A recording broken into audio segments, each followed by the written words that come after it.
We'll focus today on the Engage initiative and particularly on the templates version 1.1 and the Engage portal. So I'll give a couple of minutes and then we'll get started. Thank you. Sorry, we are doing bilingual today.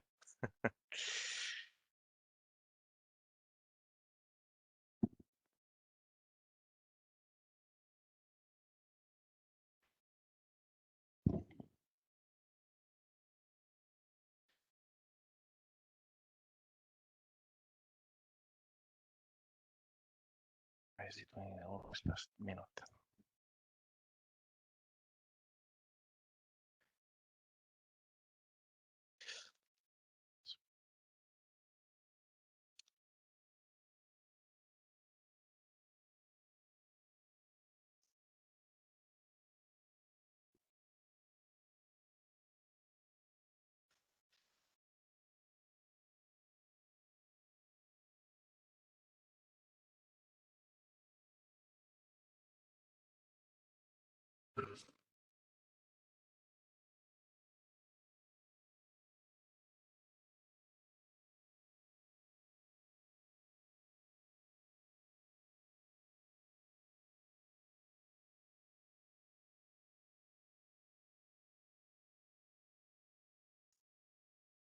Perfect. Good morning to everyone. So we are ready to start. Today, actually, we have a very busy agenda, and most importantly, we are delighted to have on the webinar Bernadette Lauro. She's the principal economist at the Statistical Office of the European Central Bank.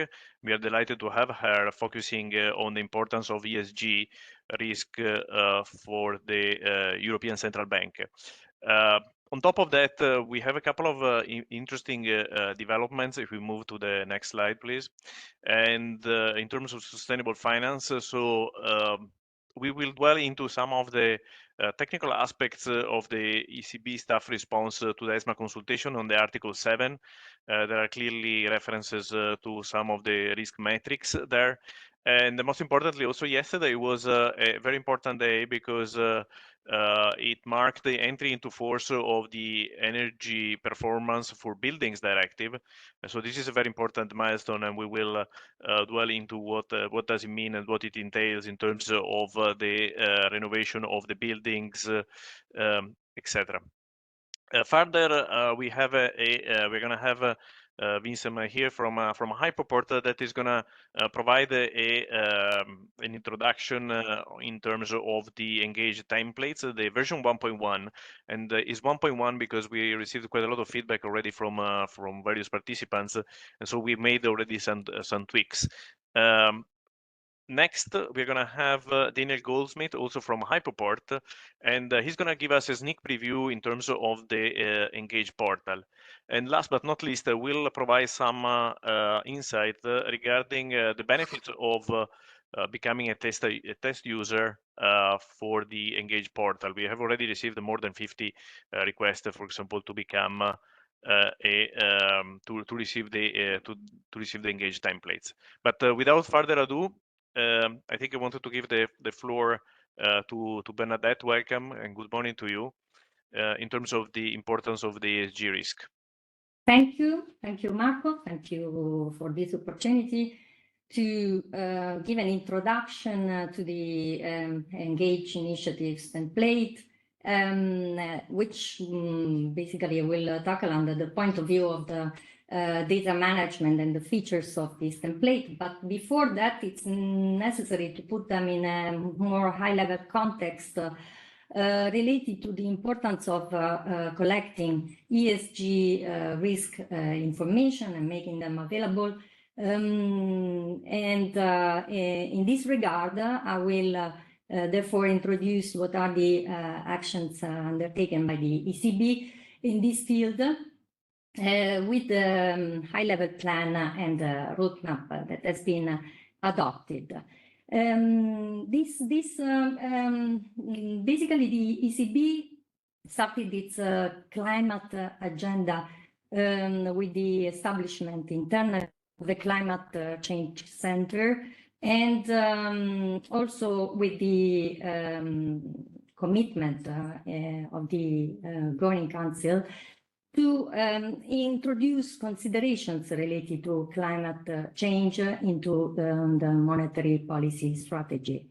And this invested a number of areas from the economy-wide climate stress tests that are performed with models that capture climate risk transmission channels and that rely on very granular climate and financial information.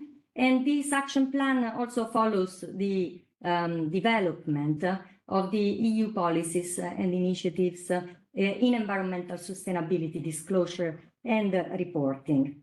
And in particular is considering the monetary policy operations. If we consider that the asset-backed securities constitute one of the most important asset classes mobilized by counterparties as collateral in the Eurosystem credit operation, and the Eurosystem itself has become the largest investors in securities backed by assets, which value can be affected by physical and transition risks. We understand why is that important to include these climate change risk considerations in the collateral framework. But the ECB has, in practice, introduced these considerations or these elements of factor of risks in all main areas of the monetary policy analysis and supervision analysis. So even in the prudential framework, as well as in the financial stability analysis, and has developed also statistical indicators. Next slide, please. So at the inception of the climate agenda, the ECB banking supervision arm wrote guides on supervisory expectations on how banks management should tackle the climate change risk factors and run also self-assessments, published the related methodology, asked basically the banks to undertake transition plans and to involve stakeholders. And this because there was a large consensus between monetary policymakers and supervisors around the risks posed by climate change in the financial system. And meanwhile, a regulatory framework has been put in place with the Capital Regulation Directive review to build regulation of financial risks management and create shelters against the credit risks, market risks, liquidity, and operational risks related to climate change factors. So our executive board member, Frank Elderson, mentioned in the fourth ECB Forum on Banking Supervision a circular paradigm where we cannot live in a green world without a green financial system. And therefore, banks need to take all actions, especially to disclose information about risks related to this particular item of the ESG area, in order for investors also to make accurate decisions.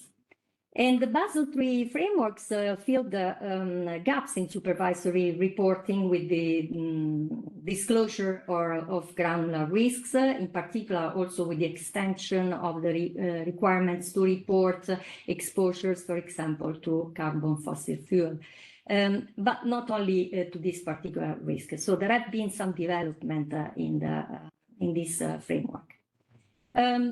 But against this background, more effective short and medium-term supervisory solutions could be adopted by addressing specific measures, qualitative and quantitative measures. So besides the Pillar 2 requirements that are essential for addressing climate risk exposures of individual banks, and Pillar 3 disclosures that aim at understanding how this risk can exacerbate other risks, the balance sheet of the individual banks, also specific measures that can actually not impact much on the capital requirements of banks and help them even allocating and optimizing capital costs, may consist, for example, into identify very specific risks like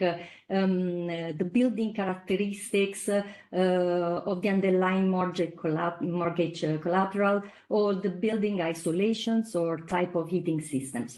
So these are very granular information that can be reported, although they require quite a complex operational organization.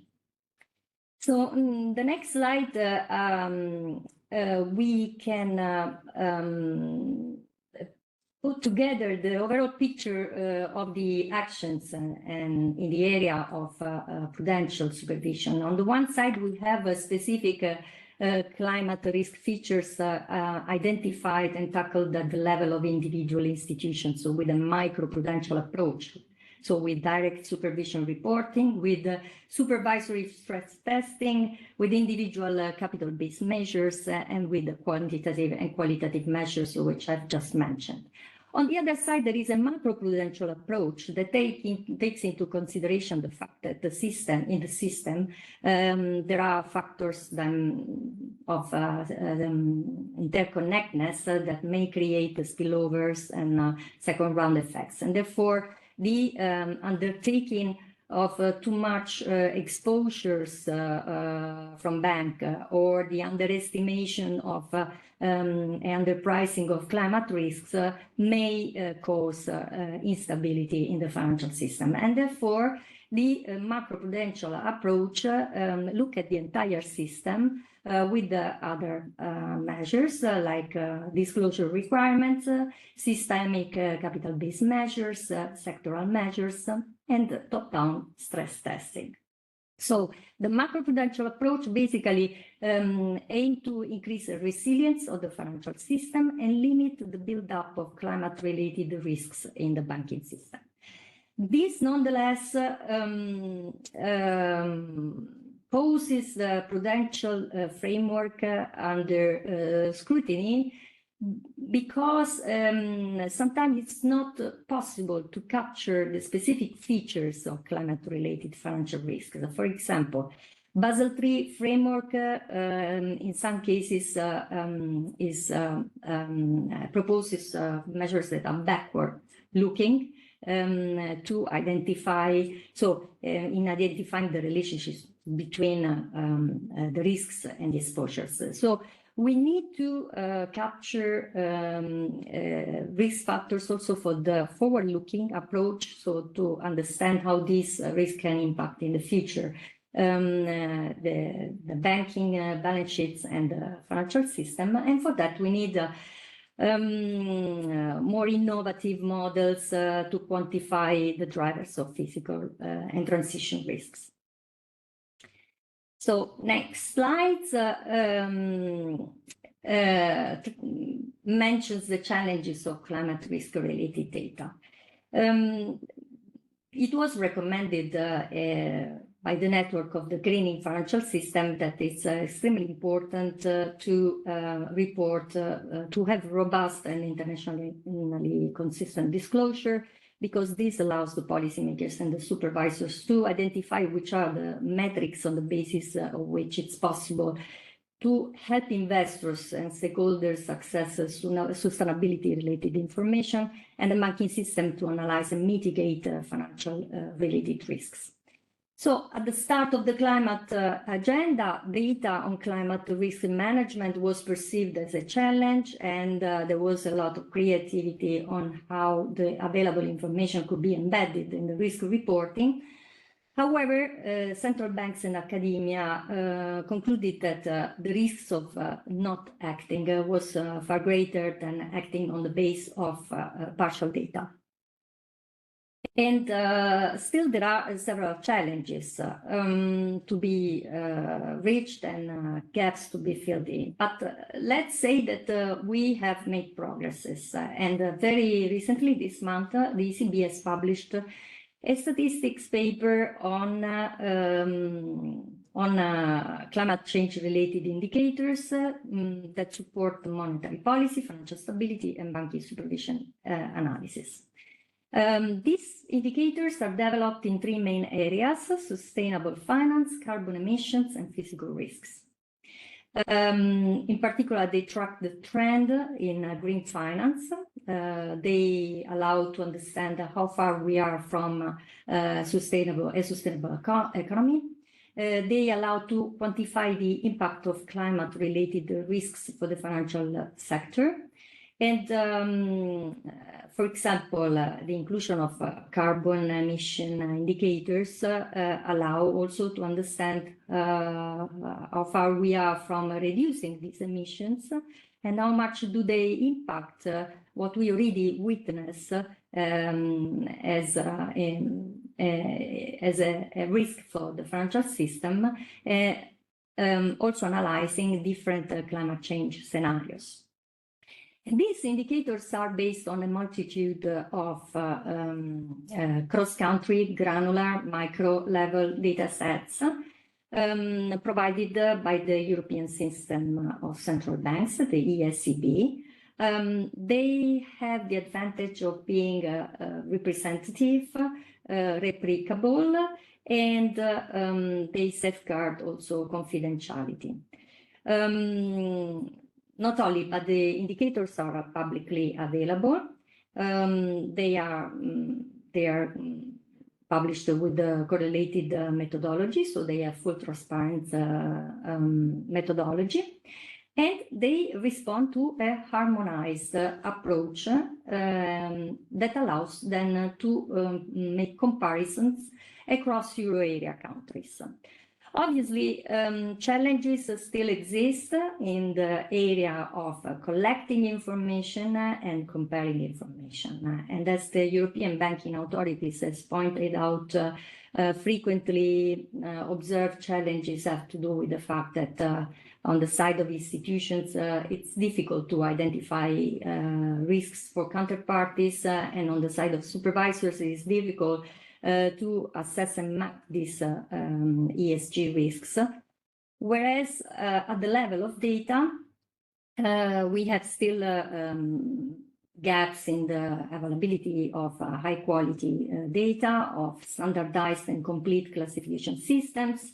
We lack a very transparent, full transparent ESG ratings methodology, and even the analysis and models that I use are quite complex, especially when forward-looking. Nevertheless, the statistics paper published by the ECB reveals that it's very important to have an harmonized sustainability reporting, and in particular, there is an advantage of reporting to a central counterparty, because reporting agents can have a feedback loop, can have a dialogue with the, let's say, coordinator or the counterpart, the central counterparts that collects the data. And this will pave the way towards a more transparent, harmonized, standardized, and comparable source of data. So basically, we need to achieve best practices in sustainability data reporting, and already taking part to the G20 GAP initiatives and to the Net Zero Banking Alliance is an important step towards this direction. So let me then tackle with the next slide and present the features of the Engage templates, especially under a metadata and data management perspective. So the Engage initiative is a European initiative aiming to facilitate the implementation of the Energy Performance of Building Directive for residential mortgages and home renovation loans.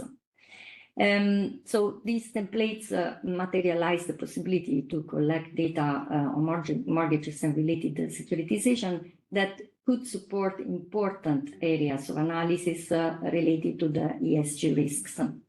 And as stated jointly by the European supervisory authorities and the ECB, reporting metrics allow investors better identify climate change related risks and avoid that investors over rely on external sources. So this meets what I have just said previously related to the fact that we need to achieve best practices in reporting habits or processes. So the engaged templates present a number of advantages. First of all, they respond to the EU taxonomy disclosure requirements, which is a taxonomy that allows to classify activities that are sustainable. And although there are no mandatory requirements, the ECB and the European supervisory authorities recommend to the originators of loans and of securitization already to fill in the fields that are related to the collateral, for example, the value of these assets that back the securities and mortgages.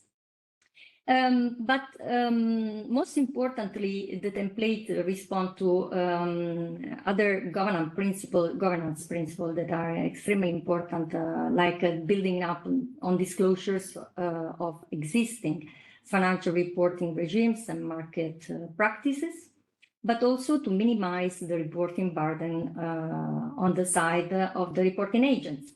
And they adhere to best practices of data modeling, facilitated metadata management. What does it mean? That they are supported by structured metadata, which is a fundamental element in terms of governance for data management.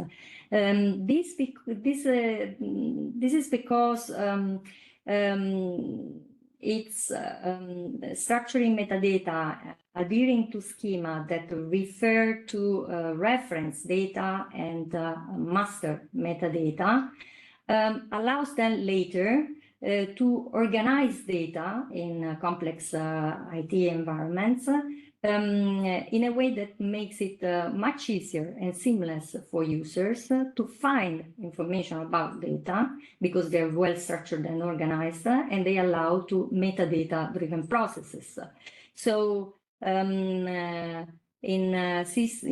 organizations where there are a variety, plenty data sources that allow them to combine the data and produce new data products, it's important that data are provided with the related methodology and the metadata that allow to describe the data, but also to identify them uniquely. And this then later allows to basically provide a seamless solution to users of the data.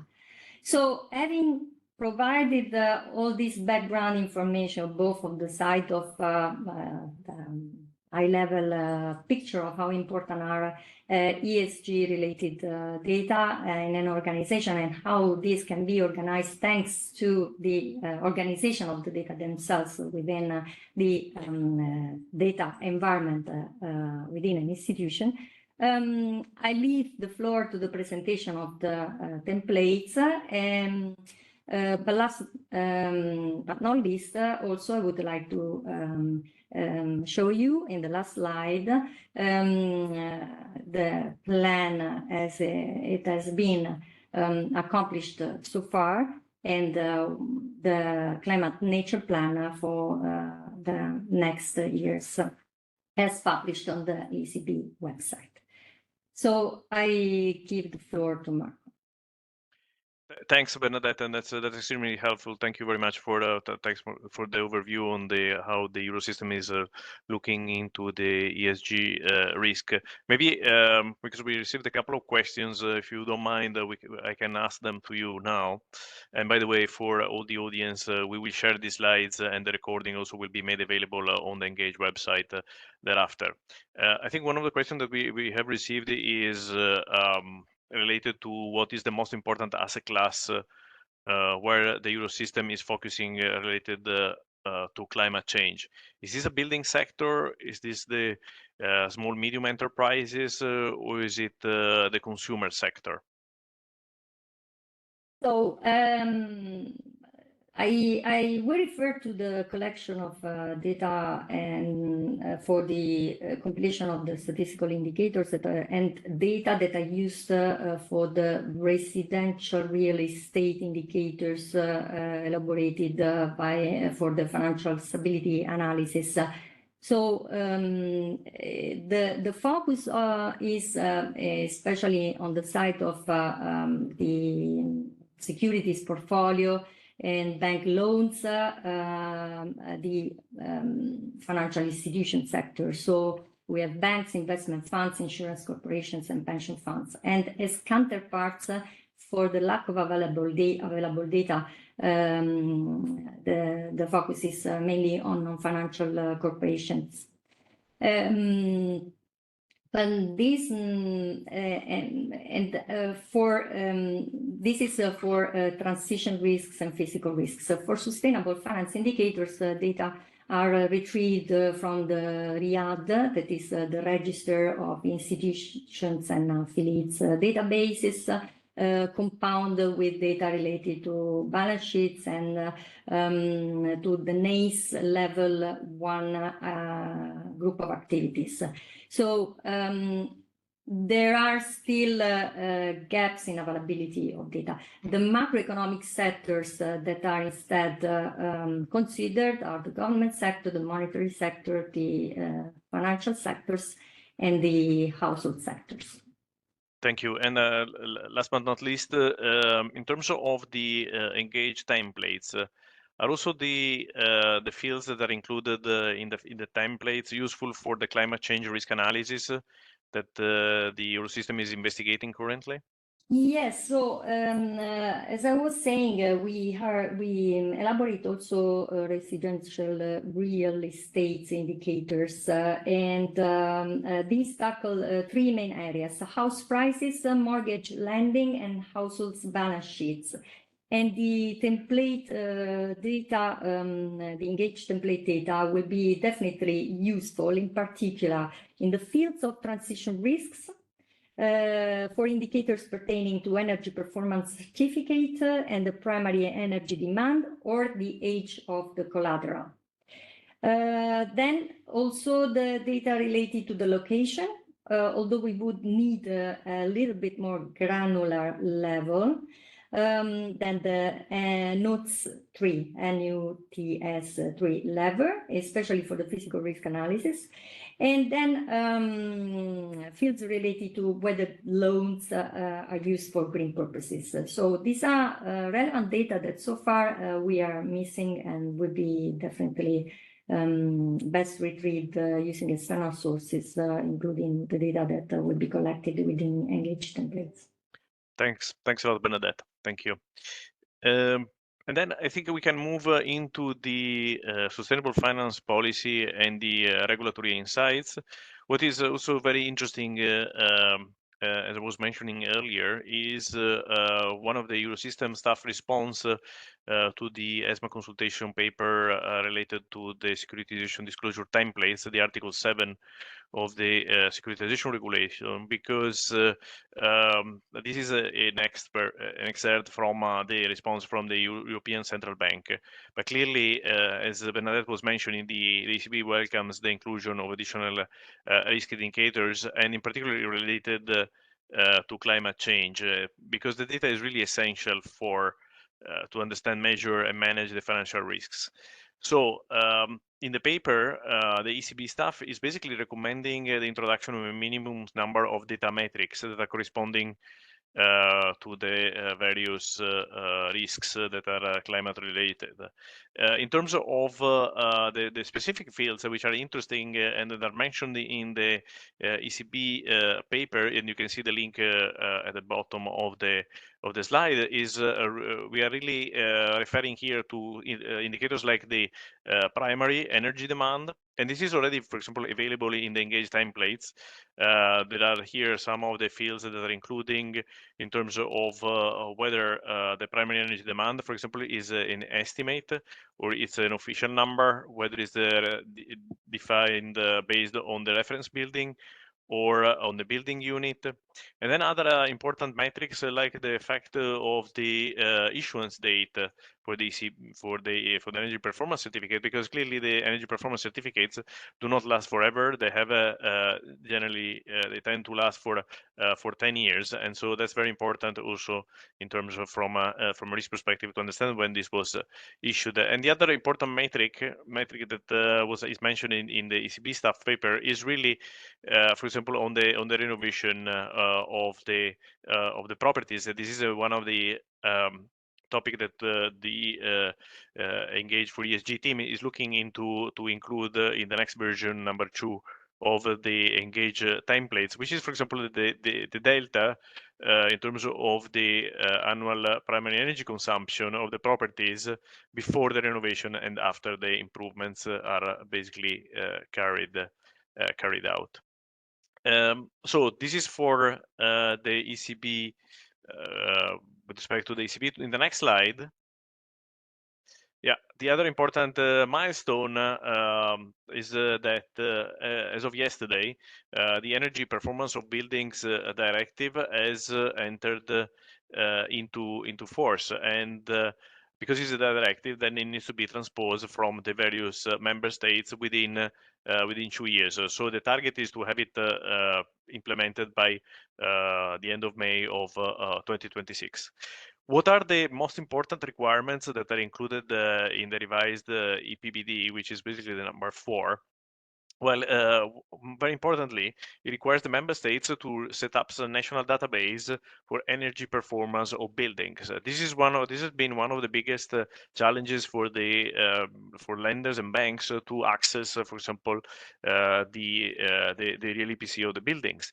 The other important things, it sets some very strict standards for new buildings and renovation targets for the existing stocks. And the other very important thing is the promotion of the private finance in terms of the renovation, and to the reference also to the increase of the provision for green loans and mortgages through, for example, the mortgage portfolios standards. In the next slide, we also show, particularly in terms of the PBD, the relevant item, and this comes from a slide that was presented from Ms. Mayo, the previous webinar, but clearly the focus is on the Article 9 in terms of the minimum energy performance standards, and most importantly also the trajectories for the progressive renovation of the residential building stock. In fact, the energy performance of building directive includes, and this is let's say shown in this slide, very let's say specific targets in terms of the improvements that needs to happen in terms of the average primary energy use across the years. So as you can see, by 2030, there needs to be a decrease in terms of the average primary energy use of 16%, using as a baseline 2020, and at least 22% by 2035. Most importantly, at the end of 2050, the whole basically building stock needs to go into a zero emission status. Interesting enough, from 2030, all the also new buildings need to be under the zero emission building stock status. So as you can see, it is, and there are going to be very important measures that needs to be implemented at national levels as according to the energy performance for building directive. Next. Now, how does the Engage initiative response and help to for the translation and to transition, let's say, to reducing the emissions of the building sectors? Well, first of all, basically we aim to contribute to the goals of the European Green Deal. And how do we do that? We look into operationalizing the EU taxonomy. And so, in fact, we produced in November last year the first version of the Engage templates in order to be aligned with the taxonomy requirements, particularly with respect to the substantial contribution criteria of the Climate Delegated Act in terms of the economic activities for the acquisition of the ownership of the real estate together with the minimum safeguards. But what are the templates for? Well, the idea is to have the templates to enable the assessments of the degree of the sustainability of the mortgages and in terms of the classification with respect to having, for example, the investments classified as sustainable as according to the EU taxonomy.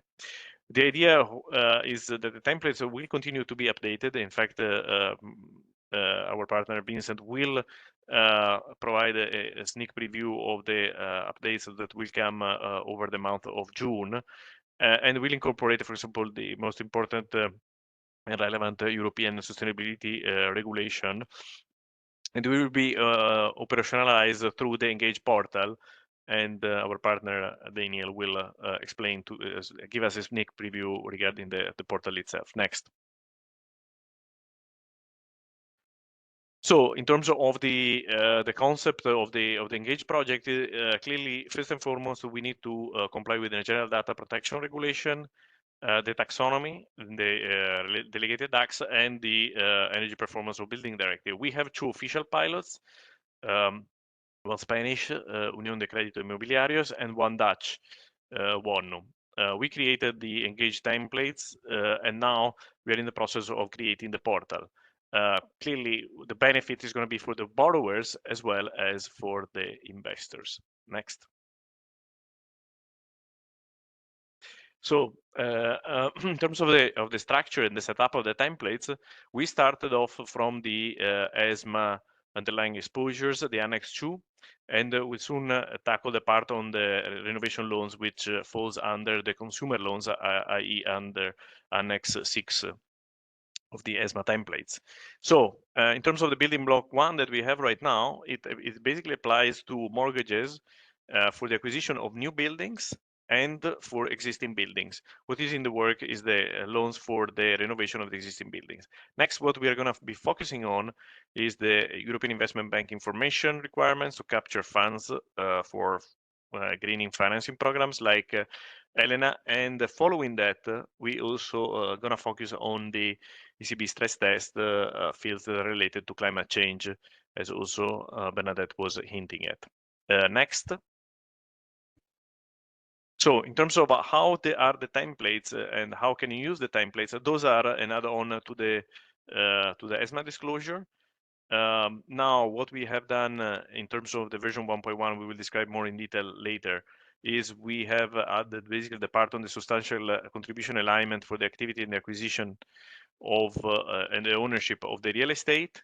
And so the fields really indicate the alignment with the criteria and are conditional to the Annex 1 of the Climate Delegated Act. So what also you can filter in terms of the, you can check the data that are allowed to basically apply the different criteria. So for example, EPC class A, the top 15%, and the primary energy demand of 10% lower than the NZEB. So basically we have a kind of a phased approach. Next. How we are not talking only of the templates, but the reality is the templates are accompanied by a specific guidance documentation, and there are also some sample files, and these sample files include, so for example, some data, dummy data that can be used and adopted in terms of understanding what needs to be reported for the various fields. And you can clearly request this the templates. There is a link below on the bottom part of the slide. Next. we are also planning to have a next webinar. This is on 25th of June, and this is going to be related. We hope to have by that time also one of the official pilots, i.e. one or UCI, presenting their first submission. Okay. So next is over to you, Vincent.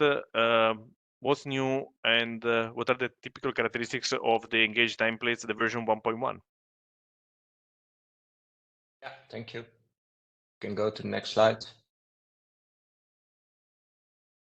So as Marco, my colleague, highlighted, what we have done is that we have created a add-on towards the securitization regulation disclosure. It's important to emphasize that the way we would design this template, it's not specifically for securitization. So it's very much transaction neutral. It can be used or applied only on a portfolio of assets or of loans, or it can also be used in conjunction with a ABS kind of structure with the bonds, liabilities, etc. Well, we have first focused on really the asset side. So we extended the securitization regulation disclosure format on certain, let's say, areas that are needed to fill the gap to provide the taxonomy assessment information, that being the loan and the collateral information. And in particular, we have looked into the collateral information. So this is really the information on the building and building unit. And the reason being is that really going into the EU taxonomy and yeah, really carefully analyzing that wording that is in there, the majority of the elements of data that is needed are belonging to the substantial contribution criteria. And these typically fall in the hierarchical format of building or building unit information as these pertain to energy performance data. So basically, long story short, we have added the information really on a collateral building unit information in this template proposal. So this is really on a building by building data level, complementary to the loan by loan information. And in addition, there's also some information that needs provided as part of the EU taxonomy, which is a bit more on an aggregated level. And so we have introduced a governance file for this, which is a high level information with references towards, for instance, documentation on minimum safeguards or statistical studies with regard to top 15, etc. Well, if we go to the next slide. Yeah, so here we have an example, because basically a relatively large part in our work that we've done in designing these templates is converting the EU taxonomy into let's say a data requirements that are suitable basically for all jurisdictions in the EU. And not only the taxonomy, the Climate Delegated Act, but also all the other corresponding documentation that have been introduced over the last 3 years. So also the Commission notices, commonly referred to as the Q&A documents. We've analyzed these and basically tried to create some helpful, transparent decision trees, which we've also incorporated in the guiding documentations. For instance, when to use 7.7 or 7.1 with regards to existing buildings or financing new construction, just as an example. So we started with a substantial contribution criteria 7.7. And in this particular example, we saw that we have three basically sub criteria, really depending on as introduced in the Q&A, also highlighted in previous webinar. When was the building built? Well, the Commission has given some additional information on this, for instance, to look into the date of the application of the construction permit, to know whether which substantial contribution criteria we need to apply.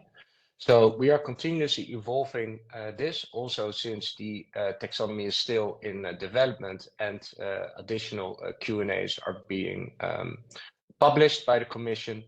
So this is just an example of how we try to make it a little bit more tangible and transparent. If you can go to the next slide. So here we have an example of criteria 7.7. Yeah, and really we have dissected that word by word, and basically because there is an inherent decision tree in this wording, we have followed this line as well in developing our template, and really based on the line by line subsections of this criterion, developed the criteria closely following the regulation and all the published guidance. So in this example, I think we've highlighted the most important element, 7.7. If we look into the annual accounts that have been published on taxonomy alignment so far over the last few months, we see when it refers to residential real estate, we see actually that mostly or only in Europe, section 7.7 is really applied and published thus far, and unfortunately renovations are not really published, probably because there are some inherent challenges there as well. So just to give this example in the next few slides, I'll go through it very briefly, and just to give you an example on how we have designed this, and we have really dissected all these elements of the taxonomy into concrete data fields. And you also see what has been our interpretation, how do we assess the taxonomy wording, and how we convert that into concrete data requirements. Well, and you see here an excerpt of a table on the right hand side. So we'll have a couple of fields really needed to identify the loan, the corresponding collateral, the construction year, permit application date, the EPC, etc. Really making it very transparent on how the taxonomy assessment can be performed. So with this engaged template, we basically have a two-in-one. One, we have converted the taxonomy in concrete data requirements for residential real estate loans. And second, we provide the transparent tool to see how the taxonomy alignment can be assessed. Can go to the next slide. Yeah. So another example is here on the top 15. In this particular example, we've highlighted this. I will not go into it too deep for now. We have in previous webinars, and we'll do that also in some future forthcoming webinars. The top 15 is an important example because here the recently published Q&As in December really highlight the need to have a public, transparent study that should be available, really describing the methodology to be used. Another example that the Commission put forward is that emphasized on really that if you apply a top 15% study, that also there you really need to distinguish between buildings built before and after 31st of December 2020. So again, this is something that has very explicitly been incorporated. You can go to the next slide. Yeah, and also for constructions built after 31st of December 2020. Yeah, we really want to transparently show here that there's a reference to 7.1 construction to new buildings, which is also on the next slide.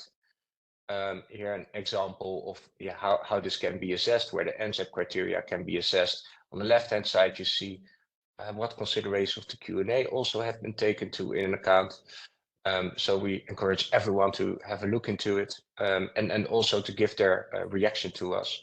And this is also an example that I want to highlight in this slide, is that really because of the feedback that we're getting from a lot of pilots that are now really using the templates for internal purposes, and hopefully also in the future for external reporting purposes. We are getting a lot of feedback and a lot of comments.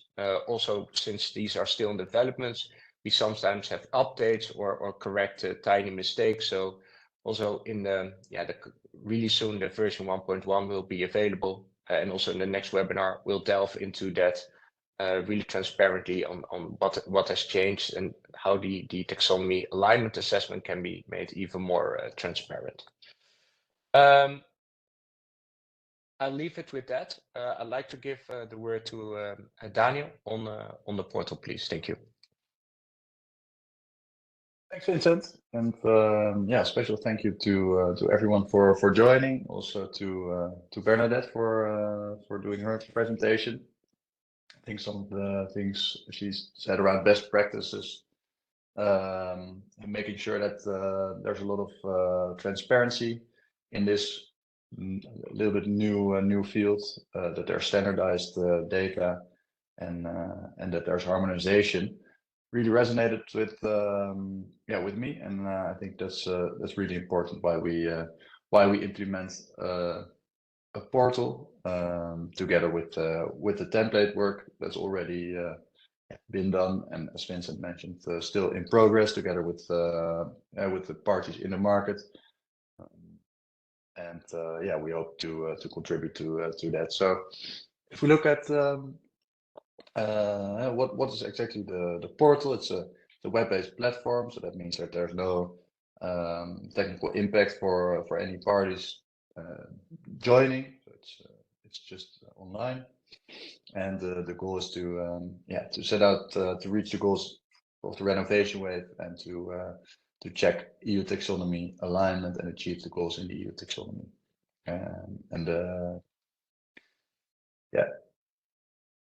In addition to the EU taxonomy, because that's a nice building block to start with.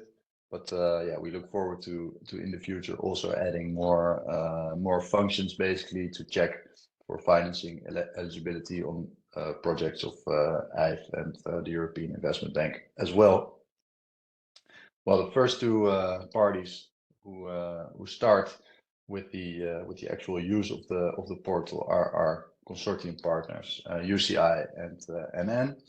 But we really look forward to inviting more parties to join as test users, and Marco will try to enthuse more parties later on in a few slides. Ready for use towards the end of this year. So that's really exciting for us on the technical side. Next slide, thanks. We have started the development, and it's really fun for us to work together with the European Data Warehouse on the project. So the part of the work on the technical side is done by the team at the European Data Warehouse, and another part is done by the team at Hyperport. You see here some of the front ends of the application that's been built.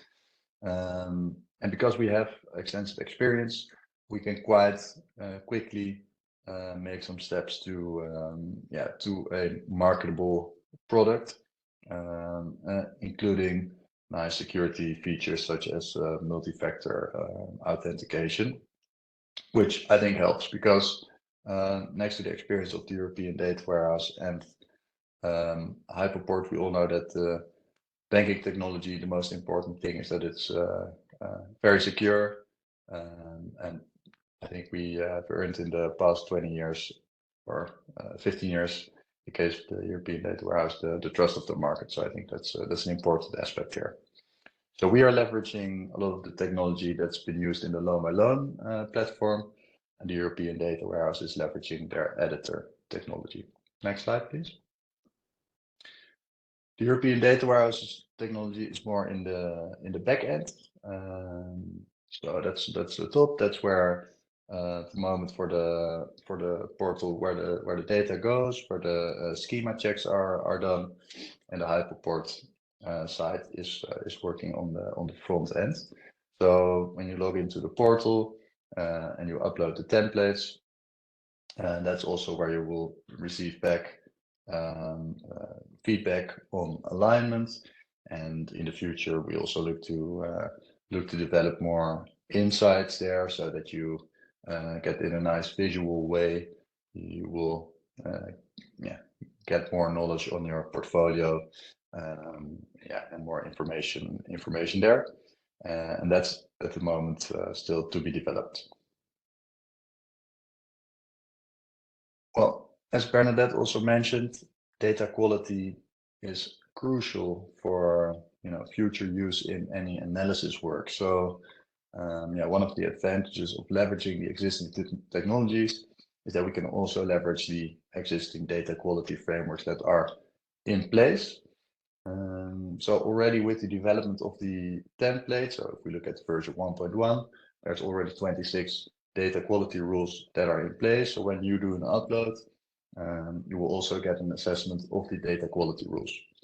If you compare that to not having a portal, just sharing the templates with another party, that's nice, but then you don't have that independent verification of the quality. So in the end, for any analysis, for any to have real market impact, then it's crucial to have this quality standard from the beginning.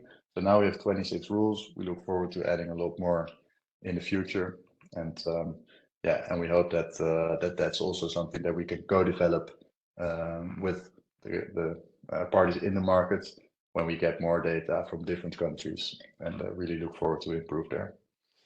So thank you. Back to Marco. Thanks a lot, Daniel. That's as I said, a sneak preview in terms of the portal. Now we are gonna spend the last remaining couple of minutes that we have on the webinar, really on not only the pilots that were mentioned earlier, so the UCI and the ONU, but what are the advantages also for the test users in order to let's say first use the template. And clearly, the key advantage of the templates is that this is a tool in order to comply with the taxonomy. That are usually multiple inconsistent, let's say, questionnaires that are required, or that are requested from third parties that are looking into the taxonomy compliance. So in terms of basically the engaged templates are kind of a blueprint for the EU taxonomy reporting obligation. What is also very important is that the templates themselves are applicable to mortgage portfolios, RMBS transactions, but also to covered bond transactions. As mentioned earlier, the templates also include the examples of the information to be reported via dedicated guidelines. And in terms of the format, what is also interesting, this is we use user-friendly formats, so the likes of the Excel and CSV, and so those are the kind of let's say the major benefits of becoming a test user. But what is the process? We have it in the next slide, where you can basically by clicking on the link there request the templates. You can, if you wish, set up also a demo with the Engage team, and then once you decide to become a tester, you can submit the data subject to signing a specific agreement, and then submit the sample file in the portal and receive the specific feedback report in terms of the taxonomy compliance. So in the next slide also we highlight in terms of let's say how does it work really in practice.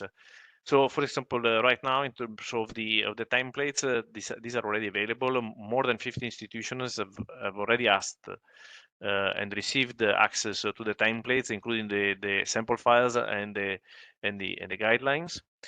We have already had this several calls and sessions set up with various interested parties. And in terms of submitting the templates to this is subject clearly, as I mentioned, to a standard legal agreement. And this will be free of charge up to the end of the initiative, which is October 2025. And most importantly, also, we know that this is a lot of the institutions are continuously enriching the information, so it's also possible to submit various sample files to look to increase, for example, the size of the portfolios, for which a specific compliance report is generated and made available either to the bank or the lender that is participating into the trial. Clearly, you don't have any IT investment in the sense that that's a portal. With this, I think we are almost at the 11th hour mark. I would like to thank in particular Bernadette Lauro from the ECB, but also the partners from Hyperport, both Vincent and Daniel. Please note that presentation will be made available on the Engage website. There is going to be also a recording, and the next webinar is scheduled at the same time on the 25th of June. Thanks to everyone, and have a great rest of the day. Thank you, everyone, again.